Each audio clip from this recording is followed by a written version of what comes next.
മണ്ണാർക്കാട് നഗരസഭയിലെ ഒരു ആരോഗ്യ കേന്ദ്രത്തിലാണ് നമ്മളുള്ളത്. വാടക പോലും ഇല്ലാതെയാണ് ഈ ആരോഗ്യ കേന്ദ്രം ഇവിടെ പ്രവർത്തിക്കുന്നത്.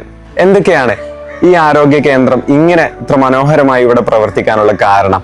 കഴിഞ്ഞ 5 വർഷങ്ങൾക്ക് മുമ്പ് ഞാനിവിടെ ജനപ്രതിനിധിയായി ഇതിന്റെ വാക്കാണ് മത്സരിച്ചപ്പോൾ ഇവിടുത്തെ ആളുകൾക്ക് കൊടുത്തൊരു വാക്കായിരുന്നു ഒരു ഹെൽത്ത് സെന്റർ ആരോഗ്യ കേന്ദ്രം ഇവിടെ തുടങ്ങുന്നത്.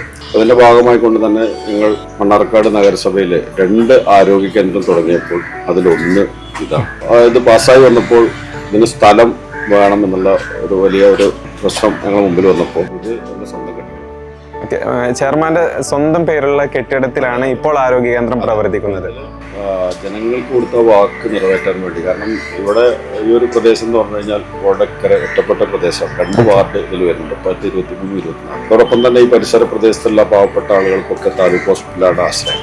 അപ്പോൾ അവിടെ പോകുന്നതിന് പകരം ആ ആരോഗ്യ കേന്ദ്രം ഇവിടെ നിരന്തരം ആവശ്യമായിരുന്നു. അതാണ് ഇവിടെ യാഥാർത്ഥ്യമാക്കിയത്.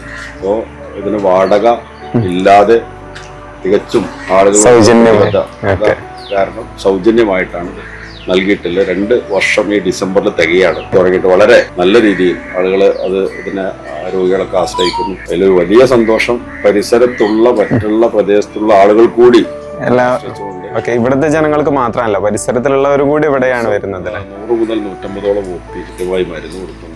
സംബന്ധിച്ചിടത്തോളം അതൊക്കെ വലിയ ഒരു സന്തോഷം, ആളുകൾക്ക് ഒരു ആശ്വാസം നൽകുക ആരോഗ്യരംഗത്ത്. അതോടൊപ്പം തന്നെ മണ്ണാർക്കാട് നഗരസഭയിൽ നാരങ്ങപ്പറ്റയിൽ അവിടെ ഒരു 3-4 വാർഡുകൾ ജനം തിങ്ങി താമസിക്കുന്ന പ്രദേശം, അവിടെയും ഒരു ആരോഗ്യ കേന്ദ്രം തുടങ്ങി. പക്ഷെ അത് വാടകക്കാട് കെട്ടിടത്തത് 40,000 രൂപയോളം അതിന് വാടക കൊടുക്കുന്നു. ആരോഗ്യ standing committee chairman Shafeeq Rahman ഉണ്ട്. എന്താണ് ജനങ്ങളുടെ ഒരു പ്രതികരണം ഇതിനോട്? മണ്ണാർക്കാട് നഗരസഭയിൽ പ്രിയപ്പെട്ട ചെയർമാന്റെ UDFന്റെ നേതൃത്വത്തിലുള്ള ഈ ഭരണസമിതി അധികാരത്തിലേറ്റപ്പോൾ മണ്ണാർക്കാട് നഗരസഭയുടെ വികസനം എങ്ങനെയായിരിക്കണം എന്ന് ഒരു കൃത്യമായ കാഴ്ചപ്പാട് ഞങ്ങൾക്ക് ഉണ്ടായിരുന്നു. ഞങ്ങൾ ഏറ്റവും വലിയ ഊന്നൽ നൽകിയത് 1 വിദ്യാഭ്യാസ മേഖലക്കും 2 ആരോഗ്യ മേഖലക്കുമാണ്. ആരോഗ്യ മേഖലയിൽ ഒരു വലിയ മുന്നേറ്റം മണ്ണാർക്കാട് നഗരസഭയിൽ നടത്താൻ സാധിച്ചു എന്ന അതിയായ സന്തോഷം ഞങ്ങൾക്കുണ്ട്. അതിന്റെ ഒരു അടയാളം കൂടിയാണ്, ഉദാഹരണമാണ് ഈ വെൽനസ് സെന്റർ. 2 വെൽനസ് സെന്ററാണ് മണ്ണാർക്കാട് നഗരസഭയിൽ ഇപ്പൊ പ്രവർത്തിച്ചു കൊണ്ടിരിക്കുന്നത്. ഒന്ന് ഇവിടെ മുക്കണ്ണം ഈ വെൽനസ് സെന്റർ, ആ മുക്കണ്ണം വെൽനസ് സെന്ററുമായി ഞങ്ങൾ മുന്നോട്ട് പോയപ്പോൾ അത് അനുവദിച്ച് കിട്ടിയപ്പോൾ ഞങ്ങൾ എവിടെ ഇത് തുടങ്ങണം, പെട്ടെന്ന് തുടങ്ങണം. അങ്ങനെ മുമ്പിലേക്ക് പെട്ടെന്ന് ചെയർമാന്റെ ഇത് വന്നത്, സ്വന്തമായി അതിനുള്ള സൗകര്യം അദ്ദേഹം തന്നെ ചെയ്തു തരാമെന്ന് പറഞ്ഞ അദ്ദേഹത്തിന്റെ കെട്ടിടത്തിൽ പിന്നീട് ഒരു സ്വന്തമായി കെട്ടിടം കൂടി ഈ ഭരണസമിതിയുടെ കാലത്ത് ഉണ്ടാക്കണം എന്നുള്ള ഒരു ആഗ്രഹമായിരുന്നു.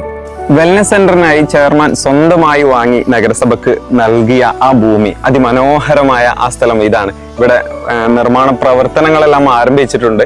എന്തൊക്കെയാണ് ഇനി നെക്സ്റ്റ്? ഏറ്റവും നല്ല ആധുനിക സൗകര്യത്തോടു കൂടി എല്ലാ ആളുകൾക്കും വരാനും മെയിൻ റോഡ് സൈഡിൽ ആക്സസ് ഉള്ള ഒരു സ്ഥലമാണിത്. അതിൽ 7 സെന്റ് സ്ഥലമുണ്ട്.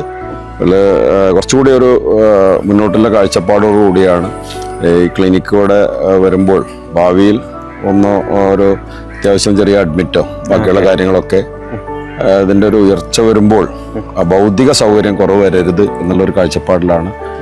ജനങ്ങൾക്ക് ഇങ്ങോട്ടുള്ള ആക്സസ് എളുപ്പമാണല്ലേ? റോഡ് സൗകര്യം മെയിൻ റോഡ് സൈഡ് മെയിൻ റോഡാണ്, ഇത് പുല്ലശ്ശേരി റോഡാണ്. ഇവിടെ നേരെ ഇതിലേക്ക് റോഡ് ഉണ്ട്.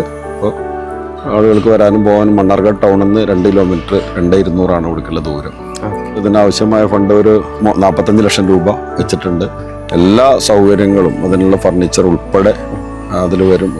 കിണർ, അതുപോലെ തന്നെ മറ്റുള്ള എല്ലാ ഭൗതിക സൗകര്യങ്ങളും ചേർത്ത് വെച്ചുകൊണ്ടാണ് നല്ല DPR ഉണ്ടാക്കിയിട്ടുള്ളത്. എത്ര സമയം കൊണ്ട് പൂർത്തിയാക്കാൻ സാധിക്കും? ഒരു മാക്സിമം ഒരു 6 മാസം.